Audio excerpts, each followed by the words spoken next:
PR পদ্ধতিতে নির্বাচন, জাতীয় পার্টি ও ১৪ দলের কার্যক্রম নিষিদ্ধ সহ ৫ দফা দাবিতে শুক্রবার জেলায় জেলায় বিক্ষোভ সমাবেশ করেছে বাংলাদেশ জামায়াতে ইসলামী।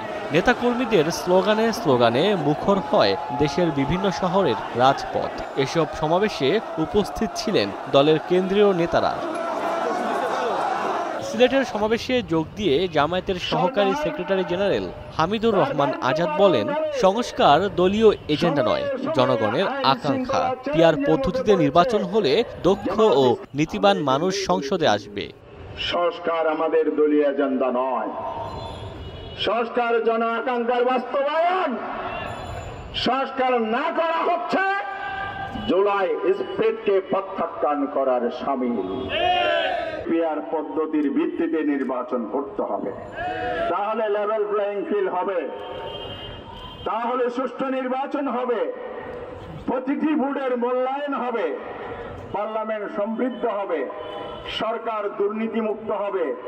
ময়মনসিংহের সমাবেশে আরেক সহকারী সেক্রেটারি জেনারেল এহসানুল মাহবুব জোবায়ের বলেন, ফেব্রুয়ারিতে নির্বাচনের আগে ৫ দফা দাবি বাস্তবায়ন করতে হবে। ২৬ ফেব্রুয়ারিতে সবচেয়ে ভালো সময় নির্বাচন, এর জন্য আমরা প্রস্তুতি নিচ্ছি। নির্বাচন হবে ফেব্রুয়ারিতে, দাবি আদায় হবে ইনশাআল্লাহ এর আগে। পদ্ধতির দাবি জুলাই সনদের আইনি ভিত্তি, আইনি তার ডেকোরাম দেওয়া, এর ভিত্তিতে আগামী নির্বাচন হবে ইনশাআল্লাহ। এই আন্দোলনের জন্য আপনারা প্রস্তুতি নেন।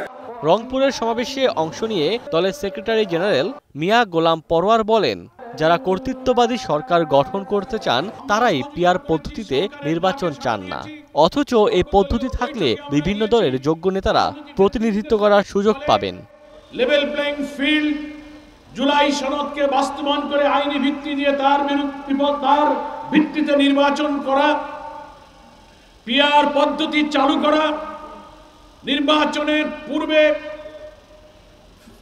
ফ্যাসিবাদের দোষর ঘৃণ্য অপরাধীদের বিচার নিশ্চিত করা, লেভেল প্লেইং ফিল্ডকে নিশ্চিত করা, এই সব দাবি বাস্তবায়নের পথে আমরা দেখছি রহস্যজনকভাবে একটি প্রভাবশালী শক্তি সরকারের উপরে জোর খাটিয়ে লেভেল প্লেইং ফিল্ড বাস্তবায়ন করতে দিচ্ছে না।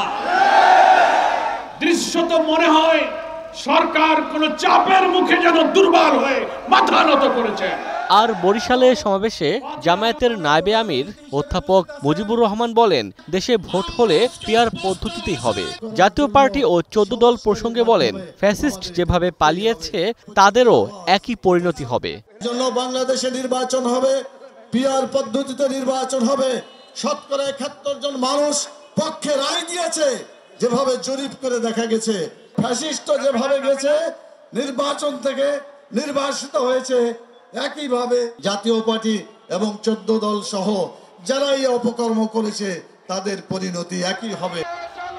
এছাড়া খুলনা, রাজশাহী ও চট্টগ্রাম সহ বিভাগীয় শহরে সমাবেশ ও বিক্ষোভ মিছিল করেছে জামায়াতে ইসলামী। Omar Faruk, Star news.